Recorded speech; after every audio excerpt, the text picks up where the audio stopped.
Movie mania. కొత్త సినిమాల రిలీజ్ల కోసం ఫ్యాన్స్ వెయిటింగ్. మరి కొత్త సినిమాల అప్డేట్స్ కోసం మూవీ మానియా వ్యూవర్స్ వెయిటింగ్. ఇంకా వెయిటింగ్ ఎందుకు? సరికొత్త అప్డేట్స్ తో మీ ముందుకు వచ్చేసింది. Let's welcome to movie mania.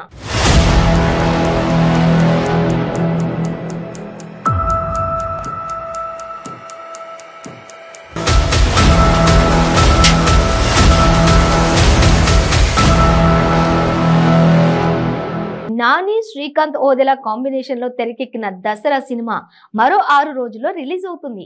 ఈ సినిమాలో వెన్నెల పాత్రలో కీర్తి సురేష్ నటించింది. సినిమాలో కీర్తి లుక్ ఆమె ఫ్యాన్స్ ని మెప్పించేశాయి.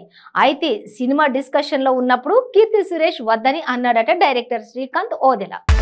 ఇది ఇవాల్టి మూవీ మానియా. మరిన్ని అప్డేట్స్ తో మళ్ళీ కలుద్దాం. Until then keep watching 95 news.